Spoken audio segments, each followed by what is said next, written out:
Okay, don't box yourself in.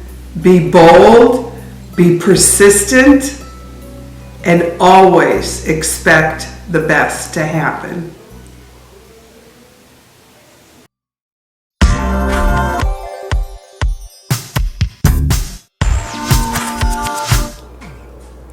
All right, so top salesperson 3 years in a row, top manager 3 years in a row. Well, of course, the next step is VP, right?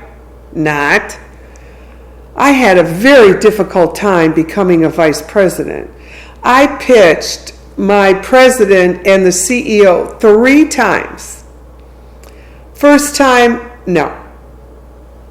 Second time, they said no, and then they said, well, you have to have a college degree. That's really why we're not going to promote you.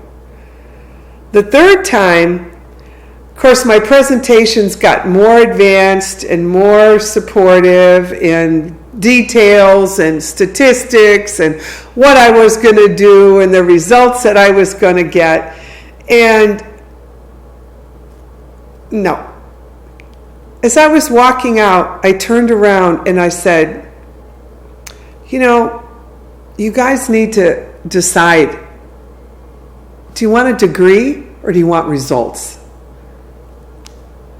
Well, that was in June. In July, I took another course, a ropes course.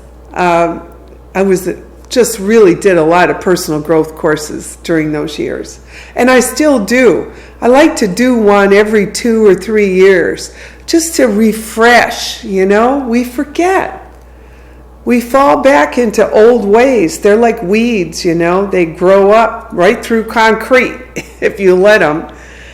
So I took another course, and it was a ropes course, and it was really intense. And it got me to see the fears that I still had in my life and the ways that I held myself back and how I still had that nagging thought in the back of my head. And I really started focusing more on becoming a vice president, writing it down, visualizing myself in an office. I found a picture of a really beautiful office and I posted it up in my bathroom. I had a little thing in the dash of my car. You know, I really enjoy being a vice president. I'm very grateful. Well, in September, I got a call from the president's secretary, and he wanted me to come to breakfast. So I did. And he said, okay, you still want to be a vice president? I said, of course. He said, it's Texas. I have to know in 24 hours, and you got to be gone in 2 weeks. I said, okay. He said, so I'm going to need you to let me know in 24 hours. I said, I'm letting you know now. He said, don't you want to think about it? I said, excuse me, have you been present all this year? I want to be a vice president. Of course I'm taking the job.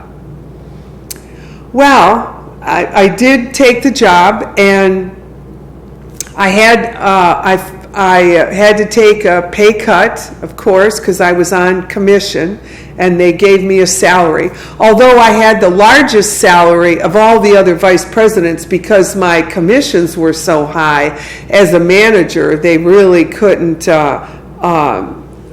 offer me a menial salary. So I got a very good salary. But I found out later that I only got a year's contract and all the men got a 5-year contract. But that didn't matter to me. I was going to be a vice president. I was so excited. I couldn't believe it. So I moved out to Texas. Here I am in Texas. And it was an amazing experience to become a vice president. And I had a goal, of course. Remember my 25-year plan? I wanted to be a vice president for 5 years, and I was going to learn on their dime. They were paying me, and I was going to learn how to run a company so I could run my own firm. Because, you know, going into business is easy, staying in business is very hard. stuff happens that you do not expect. And you've got to be resilient, and you have to be able to really operate under tremendous pressure sometimes. You have to walk that thin line, especially when you have employees, because they're depending on you being successful. And I experienced that as a VP for the company, but then when I started my own firm, I really got that. Because with the company, they had money, and, they'd replace me if I didn't do good. But when you have your own firm, the only thing that happens is you get fired. You fire yourself. Your mind fires you because you weren't able to keep it together and function. So I started being a vice president and did a phenomenal job. And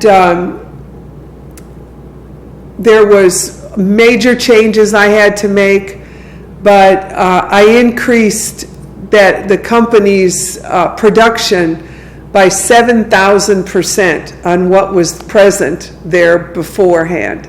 So it was really a great experience for me.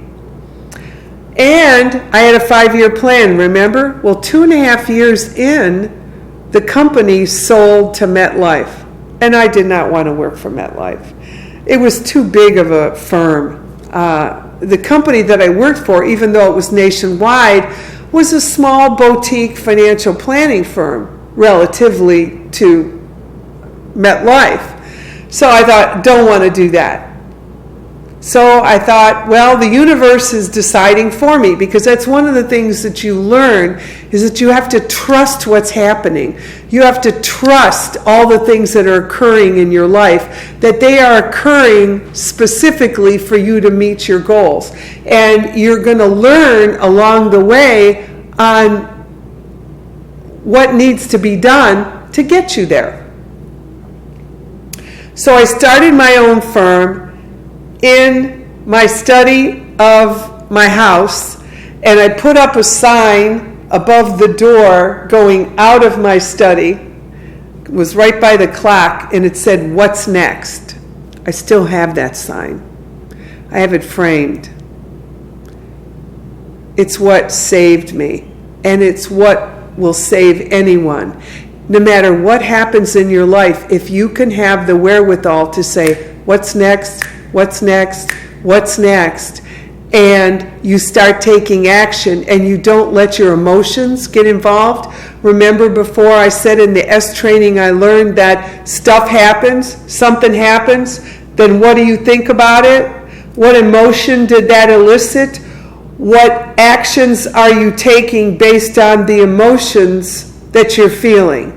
And what results are you getting? And if you don't like your results, you just go back and change your thoughts. Sounds simple, but it's not. Stay tuned for the next chapter.